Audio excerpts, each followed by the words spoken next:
মুহতারাম হাজিরিন, এবার আসুন শীতকালে কি কি আমল আমরা করতে পারি কোরআন এবং হাদিসের মাধ্যমে জেনে নেই। তার সর্বপ্রথম আমল হচ্ছে রাতের বেলায় এশার নামাজের পর বিলম্ব না করে, দেরি না করে আমরা সাথে সাথে ঘুমিয়ে যাব। আবার এটা আল্লাহ রাসূল সাল্লাল্লাহু আলাইহি ওয়াসাল্লাম এবং অন্যান্য নবীদের সুন্নত, এটা সাহাবায়ে কেরাম, তাবিঈন, আইন মাইন মুজতাহিদিন, সালফি সালিহিন, উলামায়ে হক্কানি, তাদের সুন্নত এটা এশার নামাজের পর পর সাথে সাথে বিলম্ব না করে বিছানায় যে ঘুমিয়ে যাওয়া। কেন তাড়াতাড়ি ঘুমাবে? এশার নামাজের পর কেন তাড়াতাড়ি ঘুমাবে? আল্লাহ রাসূল কেন ঘুমাতেন? কারণ তিনি আবার শেষ রাতে জাগ্রত হয়ে কিয়ামুল লাইল তথা তাহাজ্জুদ নামাজ 8 রাকাত 12 রাকাত তিনি পড়তেন, সাহাবায়ে কেরাম পড়তেন, তারা জাগ্রত হতেন আল্লাহর জন্য। আর যদি আপনি এশার নামাজের পর তাড়াতাড়ি না ঘুমিয়ে রাত 11টা 12টা 1টা 2টা এভাবে আপনি আল্লাহর দেওয়া দিনকে, আল্লাহর দেওয়া রাতকে আপনি অযথা সময় নষ্ট করেন, তাহলে ফজরের নামাজও আদায় করা অসম্ভব হয়ে যাবে। ঠিক কিনা ভাইরা? যারা দেরিতে ঘুমায় ফজরের নামাজও তারা কি পড়াটা তাদের জন্য কষ্টকর হয়ে যাবে। আর যদি আপনি রাত 10টার মধ্যে অন্তত পক্ষে হাতে 7-8 ঘন্টা রেখে আপনি ঘুমান, তাহলে আপনার মোবাইলের অ্যালার্ম প্রয়োজন হয় না, ঘড়ির অ্যালার্ম প্রয়োজন হয় না, যে আল্লাহ রাব্বুল আলামিন ওই বান্দাকে অটোমেটিকলি সুবহে সাদেকের পূর্বেই জাগ্রত করে দেবেন। সুবহানাল্লাহ। এই হচ্ছে 1 নম্বর আমল, এশার নামাজের পরপর দেরি না করে, অযথা সময় নষ্ট না করে ঘুমিয়ে যাওয়া। 2 নম্বর আমল, রাতের বেলায় কিয়ামুল লাইল তথা তাহাজ্জুদ নামাজ পড়ার জন্য জাগ্রত হওয়া। তাড়াতাড়ি ঘুমানোর উদ্দেশ্য হচ্ছে সুবহে সাদেকের অন্ততপক্ষে 1 ঘন্টা পূর্বে, রাত 3টা 3:30 4টা বাজে উঠে ওযু করে পবিত্রতা হাসিল করে তাহাজ্জুদ নামাজ পড়ার জন্য দাঁড়িয়ে যাওয়া। আর তাহাজ্জুদ নামাজ এমন একটি নামাজ, যে নামাজ বাবা আদম আলাইহিস সালাতু ওয়াস সালাম থেকে নিয়ে আমাদের নবী, প্রাণীর নবী, বিশ্ব নবী জনাবে মুহাম্মদুর রাসূলুল্লাহ সাল্লাল্লাহু আলাইহি ওয়াসাল্লাম সহ সকল নবী রাসূল পড়েছেন। তাহাজ্জুদ নামাজ ব্যতীত কোনো বান্দা আল্লাহ ওয়ালা হতে পারে না। এটা নফল নামাজের মধ্যে সবচেয়ে পাওয়ারফুল এবং গুরুত্বপূর্ণ এটা একটি নামাজ, যে নামাজের মধ্যে রিয়া নাই, যে নামাজের মধ্যে লৌকিকতা নাই, লোক দেখানো নাই, যে নামাজটা একমাত্র মহান আল্লাহ রাব্বুল আলামিনের জন্য হয়ে থাকে। আর তাহাজ্জুদ নামাজ তো ওই ব্যক্তিরাই পড়বে যে ব্যক্তি 5 ওয়াক্ত নামাজ অত্যন্ত গুরুত্বের সাথে আদায় করে। ঠিক কিনা ভাইরা? 5 ওয়াক্ত খবর নাই, তাহাজ্জুদ নামাজ, এই নামাজ দিয়ে আবার কোনো কাজ হবে না। 5 ওয়াক্ত নামাজ যে গুরুত্বের সাথে আদায় করে, সেই ব্যক্তি যদি রাতের গভীরে উঠে মহান আল্লাহ রাব্বুল আলামিনের কুদরতি পায়ে সিজদা করার জন্য, তিনি তাহাজ্জুদ নামাজ পড়ার জন্য দণ্ডায়মান হয়ে যায়, ওই নামাজের পর যখন তিনি মহান আল্লাহ রাব্বুল আলামিনের কাছে হাত তুলে দোয়া করেন, আল্লাহ রাব্বুল আলামিন ওই হাত ফিরিয়ে দেওয়াটা তিনি লজ্জাবোধ করেন। সুবহানাল্লাহ। এজন্য আমরা 5 ওয়াক্ত নামাজের সাথে সাথে কিছু নফল নামাজ আদায় করব।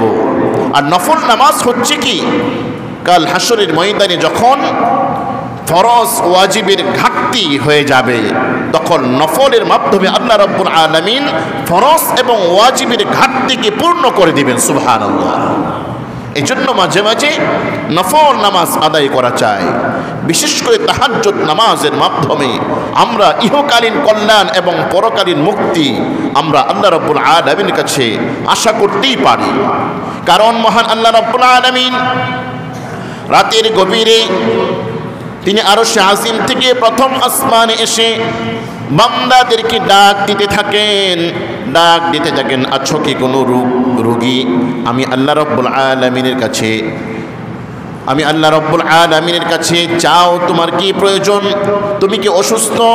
আমি আল্লাহ রব্বুল আলামিনের কাছে চাওয়ার মতো চাও, আমি আল্লাহ রব্বুল আলামিন তোমাকে সুস্থতা দান করে দেব। আছো কোনো ঋণগ্রস্ত? আমি আল্লাহ রব্বুল আলামিন তোমার অত্যন্ত নিকটবর্তী রয়েছি। وَإِذَا سَأَلَكَ عِبَادِي عَنِّي فَإِنِّي قَرِيبٌ, আমি অত্যন্ত নিকটবর্তী রয়েছি। আমি আল্লাহ রব্বুল আলামিনের কাছে তুমি কিছু ইবাদত বন্দিগি করে চাও, আমি আল্লাহ রব্বুল আলামিন তোমার ঋণ থেকে তোমাকে মুক্তি দান করব। এভাবে মহান আল্লাহ রব্বুল আলামিন বান্দা বান্দীদেরকে ডাকতে থাকেন, কুদরতি কণ্ঠে তিনি ডাকতে থাকেন। স্পষ্ট হাদিসের মধ্যে রয়েছে। সুতরাং আমাদের উচিত যে মহান আল্লাহ রব্বুল আলামিনের কাছে এই শীতকালে দ্বিতীয় নম্বর আমল, এশার নামাজের পরপর ঘুমিয়ে রাতের গভীরে আজানের অন্ততপক্ষে 1-1.5 ঘন্টা পূর্বে উঠে কিছু আমল করা। আল্লাহ তৌফিক দান করুন।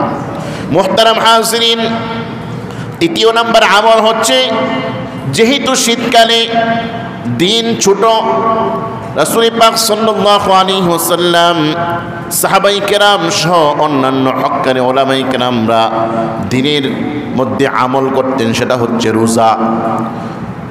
রোজা রাখতেন, নফল রোজা রাখতেন।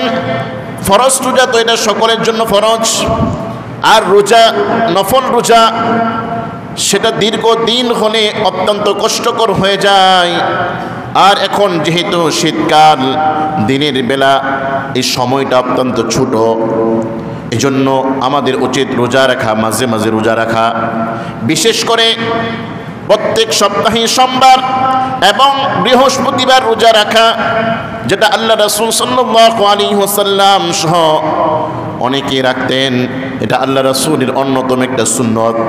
সোমবারে তিনি কেন রোজা রাখতেন? যেহেতু আল্লাহ রাসূল সাল্লাল্লাহু আলাইহি ওয়াসাল্লাম সোমবার দিন তিনি জন্মগ্রহণ করেছিলেন, এই শুকরিয়া আদায় করার অর্থে আল্লাহ রাসূল সাল্লাল্লাহু আলাইহি ওয়াসাল্লাম নিজের জন্মদিন কিভাবে তিনি পালন করতেন এটা দেখিয়ে দিয়েছেন। সেটা হচ্ছে রোজার মাধ্যমে তার জন্মদিন পালন করতেন। বলেন সুবহানাল্লাহ।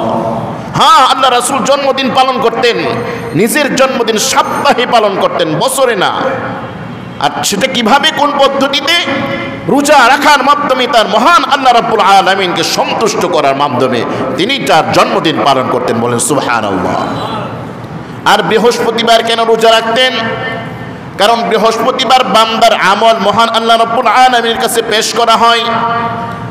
আর আমার আপনার আমল যখন পেশ করা হয় মহান আল্লাহ রাব্বুল আলামিনের কাছে, সংশ্লিষ্ট ফেরেশতারা ওই আমল নামা যখন আল্লাহ রাব্বুল আলামিন দেখেন অমুক ব্যক্তি অমুক জায়গায়, তখন দেখেন যে ব্যক্তিটা রোজাদার, রোজা রেখেছে, ওই আমলের মধ্যে ত্রুটি বিচ্যুতিও যদি হয়ে থাকে, আর ওই অবস্থায় বান্দা দুনিয়ার মধ্যে রোজা রাখে, এই রোজার উসিলাই, এই সিয়ামের উসিলাই মহান আল্লাহ রাব্বুল আলামিন ওই বান্দার গুনাহ খাতা মাফ করে দেন। সুবহানাল্লাহ।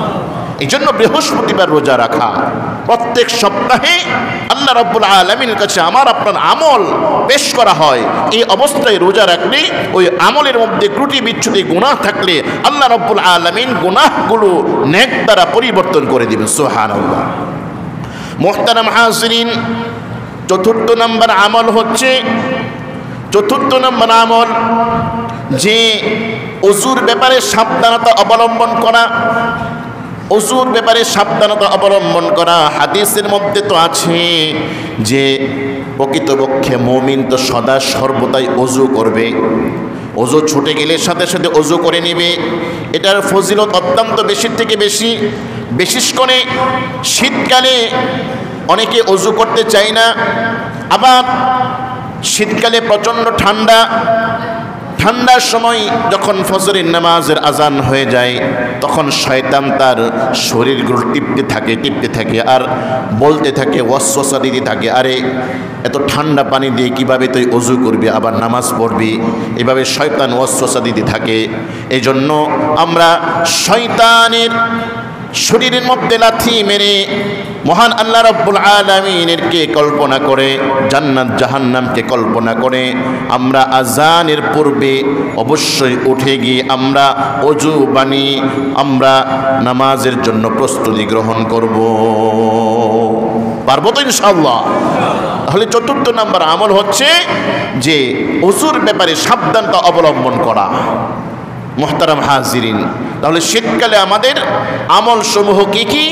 যে এক নম্বর আমল হচ্ছে রাতের বেলায় এশার নামাজের পর কাল বিলম্ব না করে, দেরি না করে আমরা ঘুমিয়ে যাওয়া এবং শেষ রাতে জাগ্রত হওয়ার চেষ্টা করা। 2 নম্বর আমল হচ্ছে শেষ রাতে অন্তত পক্ষে 2, 4, 6, 8 রাকাত তাহাজ্জুদ নামাজ, জিকির, আজকার, কোরআন তেলাওয়াত ইত্যাদি আমরা করব তো ইনশাআল্লাহ, যেহেতু দীর্ঘ রাত। 3 নম্বর আমল হচ্ছে দিনে রোজা রাখার চেষ্টা করা, যেহেতু দিনটা ছোট। দিন কি ছোট, এই ছোট দিনে যদি আমরা রোজা রাখি তাহলে আমাদের জন্য কষ্ট অনুভব হবে না। বিশেষ করে আল্লাহ রাসূল সাল্লাল্লাহু আলাইহি ওয়াসাল্লাম সোমবার দিন এবং বৃহস্পতিবার রোজা রাখতেন। এই 2টা দিন অন্ততপক্ষে যে রোজা রাখা। 4 নম্বর আমল হচ্ছে অজু সর্বদাই রাখার চেষ্টা করা। অজু থাকলে, পবিত্রতা অর্জিত সর্বদাই যদি আমরা নিজেকে রাখতে পারি তাহলে শয়তান নামাজ থেকে গাফলতের দিকে নিয়ে যেতে পারবে না। কারণ অজু আছে আমার শরীর পাক পবিত্র, কাপড় না পাক নয়, পাক পবিত্র। যখনই আজান হবে তখনই আমরা জামাতের সাথে অংশগ্রহণ করে নামাজ আদায় করা আমার আপনার জন্য সহজ হবে। আল্লাহ রাব্বুল আলামিন তৌফিক দান করুন। মুহতারাম হাজিরিন, এভাবে আল্লাহ রাসূল সাল্লাল্লাহু আলাইহি ওয়াসাল্লামের 5ম নাম্বার আমল হচ্ছে যে দৈনিক সুন্নতে মুআক্কাদার আমল করা, মুআক্কাদাকে গুরুত্ব দেওয়া। সুন্নতে মুআক্কাদার গুরুত্ব অপরিসীম। আম্মা জান উম্মে হাবিবা রাদিয়াল্লাহু তাআলা আনহা থেকে বর্ণিত আল্লাহ রাসূল সাল্লাল্লাহু আলাইহি ওয়াসাল্লাম তিনি বলেছেন, দৈনিক 12 রাকাত নামাজ যে ব্যক্তি অত্যন্ত গুরুত্বের সাথে আদায় করবে, ফজরের পূর্বে 2 রাকাত, জোহরের পূর্বে 4 রাকাত, পরে 2 রাকাত, মাগরিবের পরে 2 রাকাত, এশার পরে 2 রাকাত, এই হলো মোট 12 রাকাত। এই 12 রাকাত সুন্নত যে ব্যক্তি আদায় করবে, মহান আল্লাহ সুবহানাহু ওয়া তাআলা ওই ব্যক্তির জন্য জান্নাতে একটি স্পেশাল ঘর নির্মাণ করবেন। সুবহানাল্লাহ। 12 রাকাত সুন্নতে মুআক্কাদা, এটা অত্যন্ত গুরুত্বপূর্ণ এক হাদিস উম্মে হাবিবা রাদিয়াল্লাহু তাআলা আনহা থেকে বর্ণিত। আম্মা জান উম্মে হাবিবা থেকে বর্ণিত যে 12 রাকাত দৈনিক ফরজের পাশাপাশি এই সুন্নতের গুরুত্ব দেওয়া, এই গুরুত্ব যদি আমি আপনি দেই, আদায় করি, তাহলে আল্লাহ রাব্বুল আলামিন আমার আপনার জন্য জান্নাতে একটা স্পেশাল ঘর নির্মাণ করবে। আর যেই ঘর আমার আপনার জন্য নির্মাণ করবে জান্নাতে, তা আমাকে আপনাকে কি জাহান্নামে দিবেন নাকি জান্নাতে দিবেন? অবশ্যই আল্লাহ রাব্বুল আলামিন আমার আপনার চিরস্থায়ী ঠিকানা সেই সুখময় জান্নাত দান করবেন। ফরজের পাশাপাশি ওই 12 রাকাত সুন্নতে মুআক্কাদা যদি আমি আপনি আদায় করি, সুবহানাল্লাহ। মুহতারাম হাজিরিন, শুধুমাত্র ফজরের 2 রাকাত সুন্নতের গুরুত্ব কি? আল্লাহ রাসূলের স্পষ্ট সহিহ হাদিসের মধ্যে আছে, ফজরের 2 রাকাত সুন্নতের গুরুত্ব যদি এক পাল্লায় রাখা হয়, আসমান এবং জমিনের মধ্যে যাহা কিছু আছে সব যদি অপর পাল্লায় রাখা হয়, তাহলে ফজরের 2 রাকাতের সুন্নতের ফজিলত মহান আল্লাহ রাব্বুল আলামিনের কাছে কোটি গুণ বেশি হয়ে যাবে। সুবহানাল্লাহ। সুন্নতের এত গুরুত্ব, ওয়াজিবের কত গুরুত্ব, তাহলে ফরজের কত গুরুত্ব।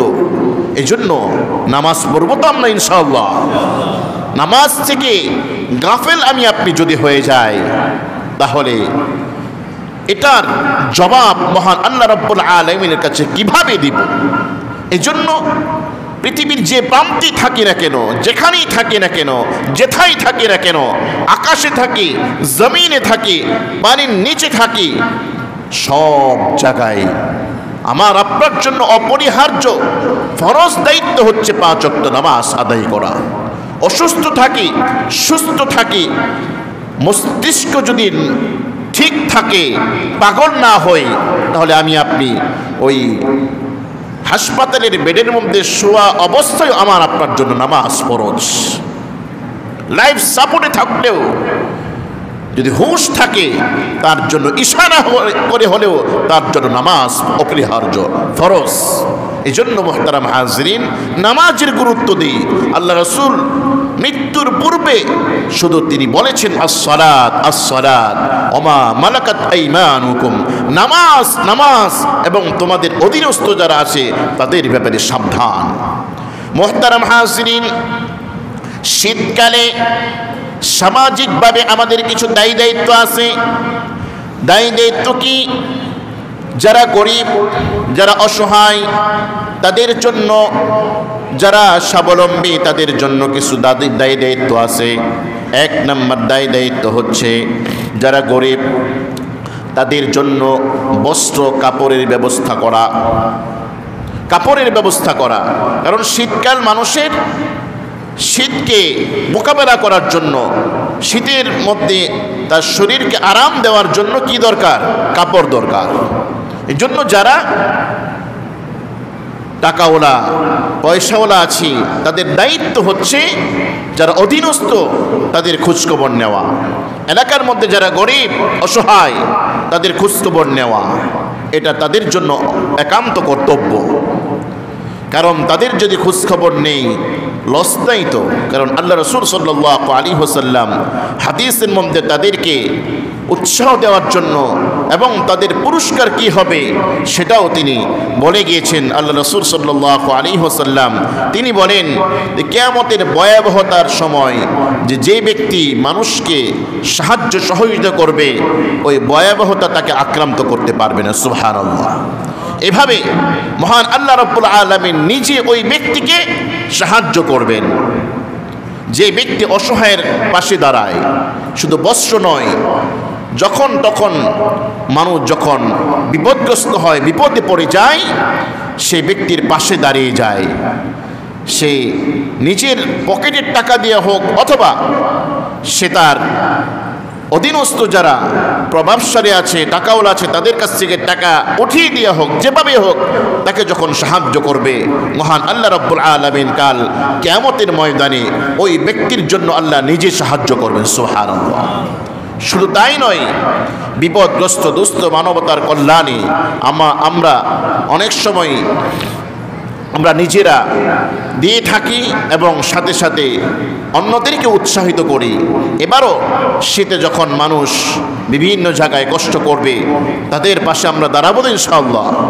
যদি আমরা ফজিলত অর্জন করতে চাই তাহলে অবশ্যই আমরা মানবতার কল্যাণে, মানব সেবা, খিদমাতুল খালক, মানব সেবার কাজে নিজেকে নিয়োজিত করা, নিজেকে উপস্থাপন করা, নিজেকে প্রেজেন্টেশন করা তার সামনে। এভাবে আমরা মানবতার কল্যাণে, মানবতার খেদমতে আমরা নিজেকে দাঁড় করাতে পারি। আল্লাহ তৌফিক দান করুন। মুহতারাম হাজিরিন, শীতে নিজের আত্মীয় স্বজনের খোঁজখবর নেওয়া, পিতামাতা বৃদ্ধ থাকলে তাদের সুন্দর ব্যবস্থা করা। 1000, 1200, 1500, 2000 টাকা হলেই সেখানে গরমের ব্যবস্থা করা যায়। পানির ট্যাপ বের হয়েছে, ট্যাপ লাগালে বাস কারেন্টের সাথে জয়েন্ট দিলেই দেখবেন গরম পানির সাথে সাথে বের হয়ে যায়। এভাবে গরম হাওয়ার জন্য বিভিন্ন যন্ত্র বের হয়েছে, সেখানে যদি আমরা ফিট করে দিতে পারি রুম হিট হয়ে যাবে। পিতামাতা যারা বৃদ্ধ হয় তাদের শীতটা বেশি লাগে, এই জন্য তাদের এই সুন্দর ব্যবস্থাপনা আমরা করতে পারি। কারণ রাসূল পাক সাল্লাল্লাহু আলাইহি ওয়াসাল্লামের অন্যতম গুণ ছিল কি? খিদমাতুল খালক। রাসূল পাক সাল্লাল্লাহু আলাইহি ওয়াসাল্লাম যখন তার উপর ওহী নাজিল হলো হিরা পর্বতে, আল্লাহ রাসূল সাল্লাল্লাহু আলাইহি ওয়াসাল্লাম ভয় পেয়ে গেলেন। কারণ 40 বছরে তিনি নবুয়ত প্রাপ্তি হন। কুরআনুল কারীমের সূরা ইকরা বিসমি রাব্বিকাল্লাযী খালাক, খালাকাল ইনসানা মিন আলাক, সূরাতুল আলাকের 5টি আয়াত যখন নাজিল হলো, স্বাভাবিকভাবে তিনি মাটির মানুষ, সেই হিসাবে তিনি ভয় পাওয়াটাই স্বাভাবিক। তিনি যখন ঘরে ফিরে এলেন, আম্মা জান খাদিজাতুল কুবরা রাদিয়াল্লাহু তাআলা আনহাকে তিনি বললেন, আমি ভয় পেয়েছি, আমাকে কম্বল দিয়ে জড়িয়ে ধরো, আমার জীবন নিয়ে আমি শঙ্কিত। তখন আম্মা জান খাদিজাতুল কুবরা রাদিয়াল্লাহু তাআলা আনহা 5টি শব্দ বলে আল্লাহ রাসূল সাল্লাল্লাহু আলাইহি ওয়াসাল্লামের সার্টিফিকেট দিয়েছেন। ফাকারাত খাদিজাতু রাদিয়াল্লাহু তাআলা আনহা কাল্লা ওয়াল্লাহি মা ইউখজিকাল্লাহু আবাদান। আম্মা জান খাদিজা বললেন, কাল্লা ওয়াল্লাহি মা ইউখজিকাল্লাহু আবাদান, যে আপনি বলেছেন আপনি শঙ্কিত আপনার জীবন নিয়ে, আপনি মৃত্যুর দিকে ধাবিত, না না, এটা কোশ্চেন কালে হতে পারে না। কাল্লা, কখনো না, ওয়াল্লাহ, আল্লাহর কসম, মা ইউখজিকাল্লাহু আবাদান, যে আল্লাহ তাআলা যে আপনাকে বিপদগ্রস্ত করবেন এটা কখনো হতে পারে না। তার কারণ কি? তিনি বলেন, ইন্নাকা লাতাসিলুর রাহিম, নিশ্চয়ই আপনি আপনার আত্মীয় স্বজন যারা আছে তাদের ব্যাপারে আপনি সদাচরণ, আপনি তাদের খোঁজ খবর নেন, আপনি তাদেরকে সাহায্য সহযোগিতা করেন।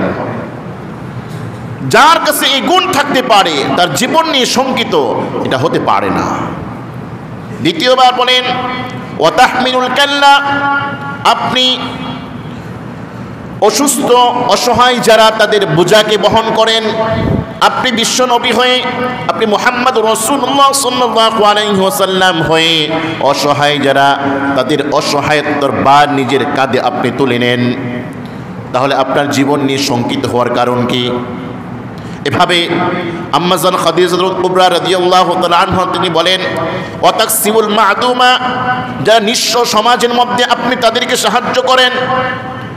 ওয়াতাকসিবুল মা'দুমা, যারা সমাজের মধ্যে নিঃস্ব, সহায় সম্বল নাই, টাকা নাই, অর্থ করি নাই, ঘর নাই, বাড়ি নাই, আপনি তাদেরকে সাহায্য সহযোগিতা করেন।